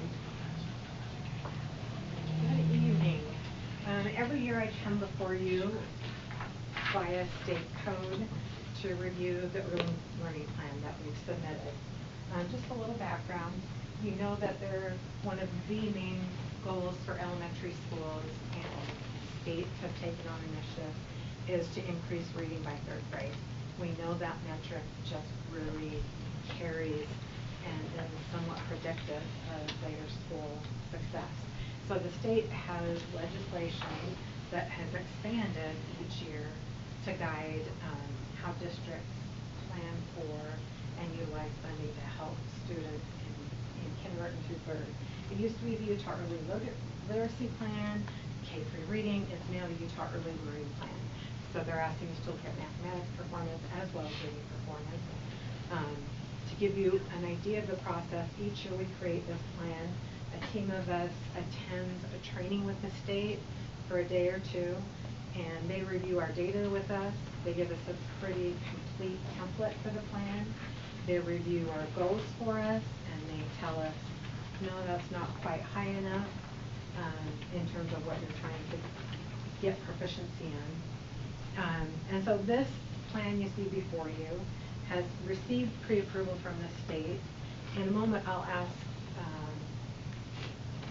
did you already change it? Not on this one, on the one where it was approved, that was. Okay. We'll ask for one change, so if you choose to approve it in today's meeting, I ask that you say with the changes as discussed in study session, and I'll leave a minute for Derek to talk about that minor change there. But you can see we are focusing on grade level performance, typically utilizing Acadience measures. The state requires Acadience math and Acadience reading testing to be administered in these grades. We continue Acadience reading testing for our upper grades. We pay for that as a district because it gives us nice longitudinal data, and it's a really good screening tool for upper elementary students. There is not yet the consensus that it is equally helpful in math. However, it's the state's test, so we are following state directives in order to use that for mathematics. So you can see the various goals written there. The state gives us a framework. You can see they're written in that SMART goals form. They're time-bound, they're measurable, they are a bit more, I'm going to say they're aggressive. They're looking for good growth. We identified, going through our data, that's part of their training with the summer committee, is going through the data to see where we were higher and lower. We did not meet any of our goals last year. That's why you see in some cases a different goal. You see a maintenance goal. Yeah, help us understand the maintenance goal. Okay. So in the particular instance, Bonnie, do you mind projecting? It's math, right, that you have the maintenance goal for 1st grade? That's as I recall. Do you mind if I look No, at your yeah, right here. Thank you. There you go. So our goal for mathematics was not met, and it was not met by quite a bit. So they allow us, instead of saying you're going to... Early mathematics goal. Instead of saying, creating an unrealistic goal, and I'm not seeing the data right there from last year. In any case, let's say we had a goal that we would increase the number of students proficient by 6%, and we fell 14%, it would be unrealistic to say, oh, let's see if you can do 11% from that. So it's oftentimes done when there is more significant growth. So is this a goal, just so I understand this math goal, it's a goal to not fall, basically, right? Like when you say maintain the percentage of 1st grade students scoring at or above benchmark. You're saying, because last time maybe instead of saying we didn't grow 6%, we actually fell 14%, like we're saying this year. The goal is to not drop from where you are now. Correct. In a way of speaking, what you should know about both Acadience measures is it's the same Acadience, well, not sure. Students receive the test 3 times a year, beginning of the year, middle of the year, end of the year. But the cut score, so to speak, changes with each of those administrations. Okay. So it's not that we had students. Not learning, They were not, okay. they just were not keeping up fast enough because it was a higher measure. The beginning of year test is an easier test than the end of year test. Is it fair to say that then, if at the beginning of the year you're scoring at a benchmark and at the end of the year you're scoring at the benchmark, that you've made adequate yearly growth? That's And what that's, you're saying? that's a state goal. Okay, State's goal that's is what I'm that trying to 60% of the students make adequate progress, Right. and that would be making adequate progress. And we've, our department works closely with Michelle, and our departments have gotten good data dug down to the teacher level, so principals can kind of see where did students, I mean, it's frightening if you see a student that scored green or blue. Blue's the highest, then green, then yellow, then red. If we had a student, their first two administrations were green, and then red at the end, we want to be flagged to that. And we have been able to give principals data that shows by student, by classroom, just in order to watch those things more closely. When you said that Acadians is still kind of up, we're still seeing if it's effective way to test in that. I would say remember that's an opinion of many people. Okay. But that is what we are bound to do for the state? Okay, just clear. We can't say, well. Yeah. It's Okay. also math. Acadian math. Acadian math. Yes, and Yeah, math. Meg, I didn't read that. Yes, sorry, and math. Yeah. Okay. Well, we Just have so to I use understand. Acadian's math and reading. And reading. The math measure is quite laborious, and we've used ESSER money, and we're ending with some ESSER money to help them do that. Okay. We figure the manpower, it has to be virtually individually administered and scored all by hand and entered into a not easy system. Unlike Acadian's reading, which a teacher does, or a parent, they just use an iPad and pop it right in. I see, okay. So, we have a new assessment director who is really excited to show people how to build some more, here's how it can be helpful. And we have to do it, and let's take the greater opportunity of investing in what it's telling us. Okay. Not that we have to hyper-interpret and not, completely accept every part of it, but I fear we have lost an opportunity to attend to some math data. Okay. Thank you. Mm-hmm. How does this plan affect, or even, how does a regular classroom teacher, what do they know about this plan specifically versus their own school plan? How do they work together?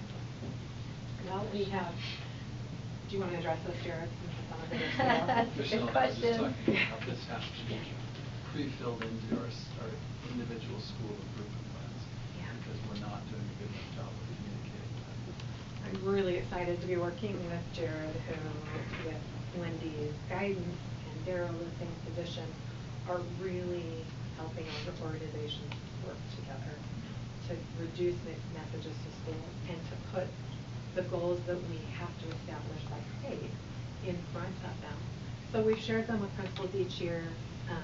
We are now planning to prepare data reports for principals where they can actually see where their school falls in this. It's the basis of their school improvement plan, because it is really the state's. This is one of those things that has the highest stakes attached to it. Again, the state can come help you manage this plan and funding if we're not seeing enough growth. Gratefully, our rate, that 60% state rate of we want at least 60% of our students making adequate progress or better, we have been able to meet that overall. We've drilled down to show instances where that isn't happening. However, we all as a state need to be prepared. Legislatively, the State Office of Education can change that goal by 10% each year. They've not yet changed it after 5-ish years, but we know, and we believe that. We need more than a little over half our students making adequate progress, especially when you look at, as you look at Utah's data, 50% is roughly where we lie, and that might be state average, and it might be district average, but it's really saying 50% of our students aren't meeting the criteria that we think they should. These are criteria reference tests, they're not normed tests. So there's, average isn't good enough, and I think that these are good stretching goals for us. And I think that, again, superintendent has really helped us see how we need to be aligned, and I can see that our new structure is going to do that, and I think that principals have ongoing data and support and attending to the goals that are started. It would be, if I were a principal, I would take this data and say, what does it mean for our school? What do we need to do with the students that we had last year based on their trends?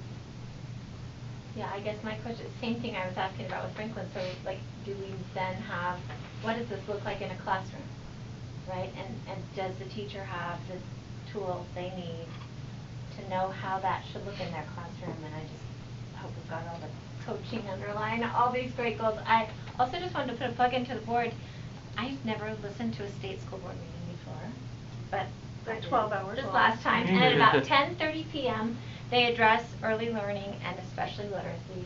The state has a really aggressive goal that within the next, we have 3 years left on the state's goal to get 70% of our kids reading on grade level. And they are throwing tons of resources together for districts to use and access and bring in. Anyway, but as I was listening to her, I was like, this is, so if you want to listen to like a little 10-minute clip, listen, she makes it, there's a 2-hour meeting coming up mid-August all about this, where they're going to go into the data from the state and from all of our schools and stuff. But it's really fascinating research behind it. But she gives a 15-minute overview of what's been happening to support early learning and offering the tools and showing the progress that's been made. And I think it's an inspiring 15 minutes. So it's like 10:30 p.m. on that YouTube. Watch, and it is a very long, very 12-hour long meeting. But anyway, just thank you for this work. I think it's really important for what you're doing. I think it is. Sorry. I think we've got a good direction that we're heading under. So what are the changes we're discussing in study session?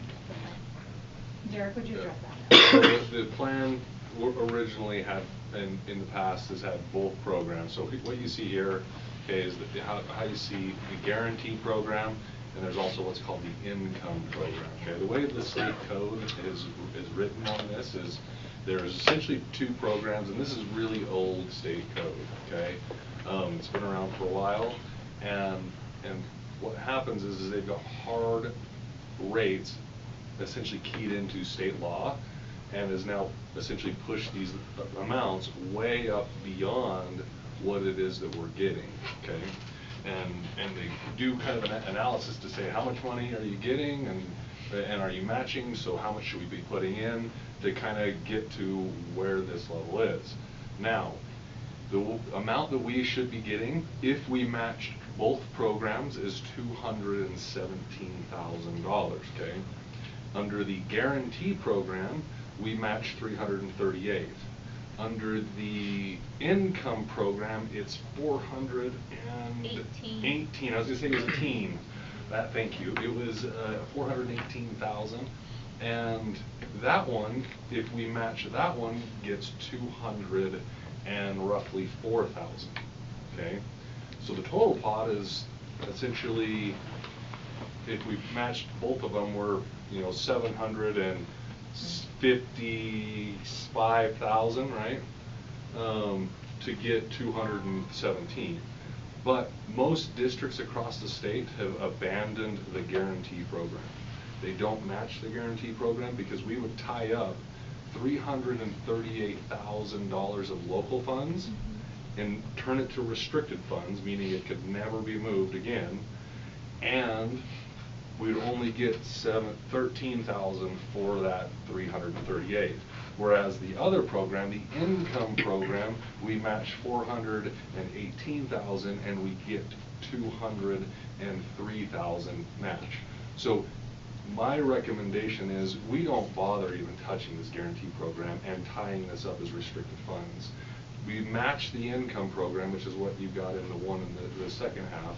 We'll get the $203,000, and we can easily still match this guarantee program with local funds, but just code it to the program as needed based off of Wendy's direction, and how much she wants to go in and support it, but it's not making unrestricted money now restricted for only essentially $13,000. Just to give us more flexibility in Bingo. how we're using our money. It doesn't mean we're spending less necessarily on the literacy piece, it just gives us more flexibility. in Bingo. how we spend it. Bingo.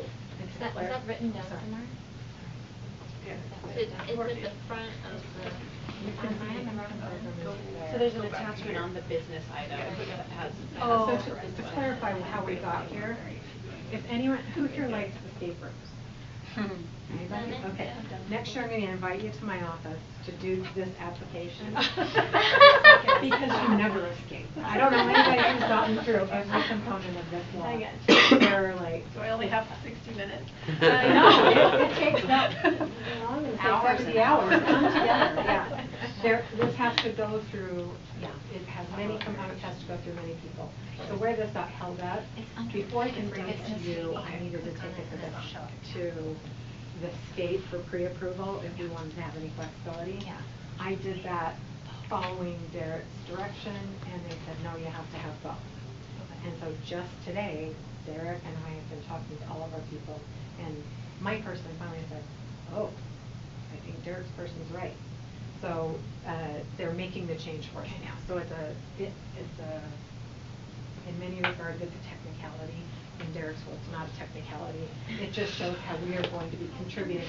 Most states, they call them grants, but most of the funds that the state has set up for us are under the name grant, but you have to apply for them and you have to report on them, so it's supposed to be guaranteed funding. So this grant has a lot to it, but I think with that one change to say that we'll be going to the guarantee program, that should meet everyone's criteria at the state, if you feel better about it. We're matching the income program, right? Income program, not Okay, okay, that's right. Oh, he did change it here, thank you so much. Okay. I'm sorry. Okay, are there any further questions for Anne Marie about the early learning plan? Okay. Glad you escaped. Yeah. Does it count? Did you escape? As soon as we approve it? All right, perfect. Yes, thank you very much. Okay, here we go. We are on to item number 11. This is now the consent calendar review. Are there any questions for Derek on the consent calendar?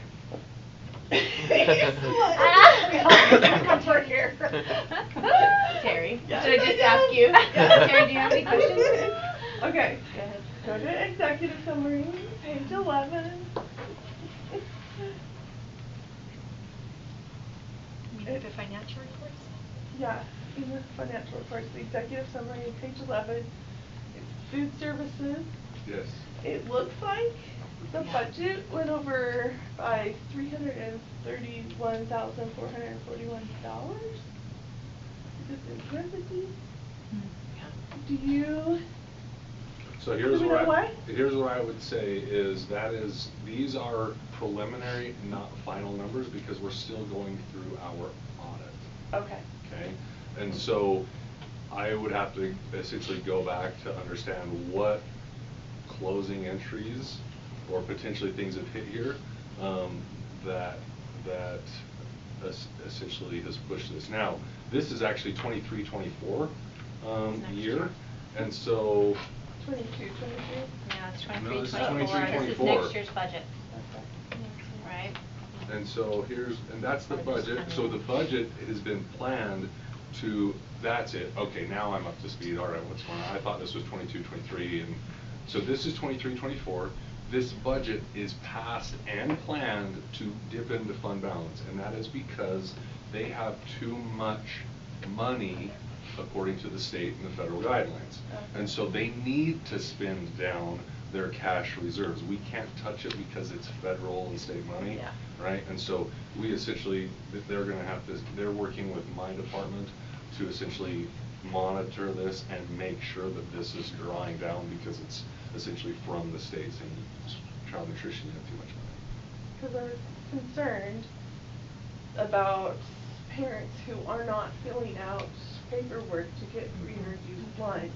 And we still are, we just actually had a meeting, was it last week? It was last week, where we talked about this, saying we need to essentially start the messaging about around the applications, making sure that people That's get what I those wanted in. to know, if there was a plan to get parents to fill those out. We had a message or a meeting last week, and Tammy was involved, and I believe Caleb was involved, if I remember correctly. Weren't you there part of that meeting? Meeting yesterday. Bingo, was that at is the it, yeah, office. there we go. I was So like, I feel like I was in that Yeah. meeting, but I don't know. The last 2 days, I have no idea. So, and so that is essentially been discussed, and that is in the works. Because with, having food, this helps with Franklin's PBIS plan, so that's why I asked. Okay, next, the disbursement summary, which is the new word. On page 1. So is this the last payment to Select Health from the old insurance plan? No, there will definitely be more. So we will, this one is the July, right? Yeah. So we will at least have this August one also. Okay. At a minimum. I would have to go back, and typically there may be some final reconciliation payments that we might have to make, but that is correct. Essentially August, at the end of August, will be the last month on Select Health. Okay. And then I think is the 71,910 payment to Aegis. Yes. I don't know if I'm saying that right. Aegis. Aegis Global. Is that the company that was mentioned in the safety committee? Where's Yes, Jason, that's correct, is that yeah. the? That's our new emergency notification app. Okay. Okay. That's what I'm like. I saw this and I'm like, I think my brain remembers talking about this in the committee meeting. Okay. On that same page, Eric, Dixon Middle School says debit card charges. Is that normal?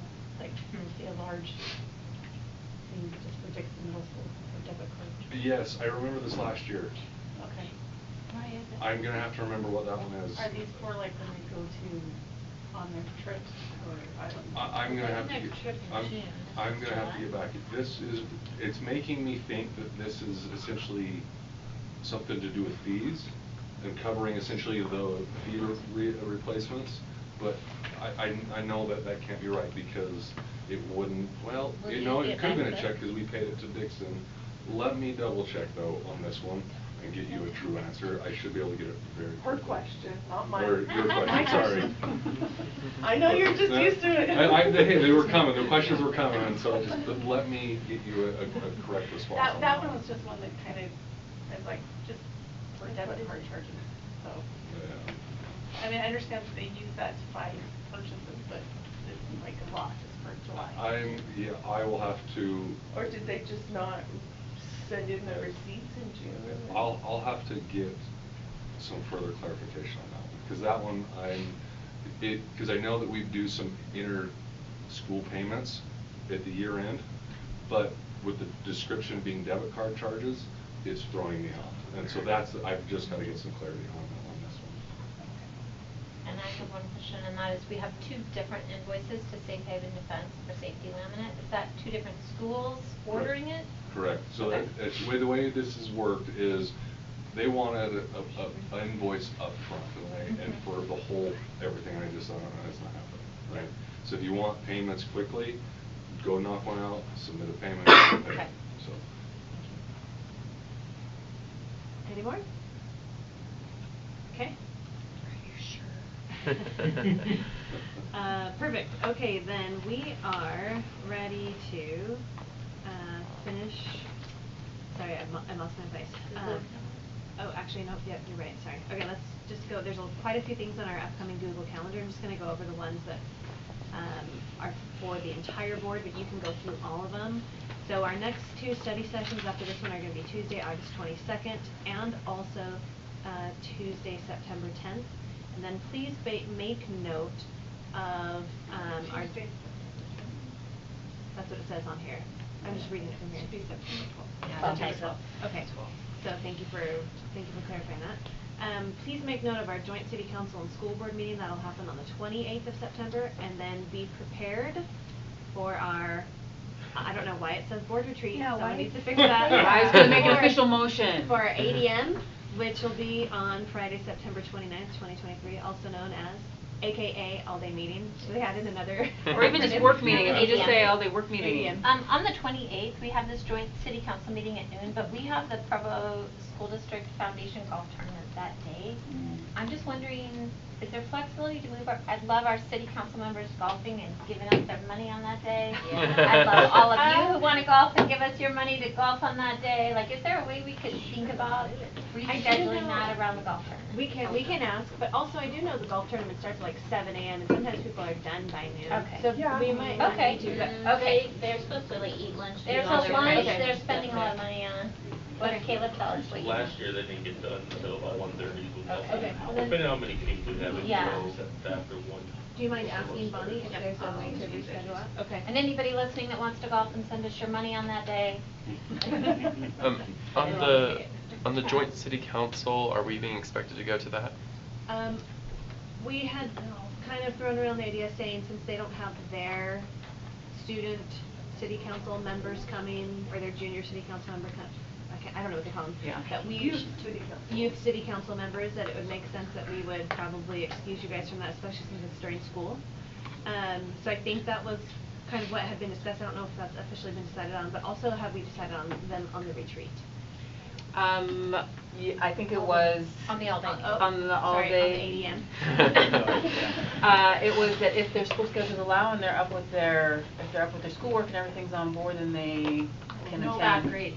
That's right, I have Yeah, threatened not that. planning for that. That they would be welcome to attend that, 'cause that's kinda like a study session. Yeah. So as long as I'm sure it's full of everything- good, and it's good information. I think it was written to the procedure that we would be going to retreat, well, all-day meetings. Yeah, I think so. You're catching You're on. welcome. Good job. It'll work. Okay, and then the last thing on the calendar items that applies to all of us is the fall graduation on October 4th at Independence High School at 5. So. Are we expected to go to that? Yeah. Yeah, that's what's up. That's a good I apologize, I didn't send this to Bonnie to get on here, but the USBA delegate assembly and pre-delegate assembly, so the evening of Friday, August 25th, 6 PM at the Canyon School District. That's where they call it the pre-delegate assembly, but really we go and we learn, and they're gonna be talking, they're gonna have financial legislative people there, so we can learn about how some of that works with the legislative session. And then on Saturday morning is for any board member can come, and we work through the exact wording on the USBA's legislative priorities that then get shared with all of the legislators and help us be able to take positions on certain bills and things like that. We have Gina is our delegate representing the district, and Terry's an alternate. Gina can't do it. Rebecca, you're our region person, but the rest of us can all go. We can still say, hey, will you vote this way or that way for the rest Do of you us. need an RSVP for the dinner? We don't need an RSVP, that's really good food, but if people wanna carpool and stuff like that, we can work that out. I think they had the wrong people on there for the pack, I got a packet. I got a packet. And- We all got the Everybody packet. got a packet. And it Yes, was, they had and it was, Rebecca. so it was Did just they- incorrect, I just wanna make sure that's not gonna trip us up. I saw 'cause it myself had- on there. But Yeah, you I were did as see the that. district representative, and I'm the district, and then but it had Lisa as one of the alternates, so I knew that it wasn't old information, so we just need to look at that and make Okay. sure that we have the right names I on it. haven't read through all that yet, I haven't had time. Do you know, I just looked through and saw that I was a delegate, and I went, cool, okay, good, I got it right. I'll follow up on that. That's what I thought. Okay. Oh, this is Perfect. easy. All right, is there a motion to adjourn our study session? Move that we adjourn the study session. Thank you. Motion made by Board Member Boyce. We are adjourned, and we will reconvene, don't get too excited, at 7 o'clock in the Yay, for 7 minutes. our meeting. Our bike ride. Our surprises. Okay. Actually, we have a line recording. Thank you guys, so you guys need to be part of this. We appreciate it. This is awesome. That was a good experience. I was doing more for student school board meetings at Franklin, and just in general, doing that elementary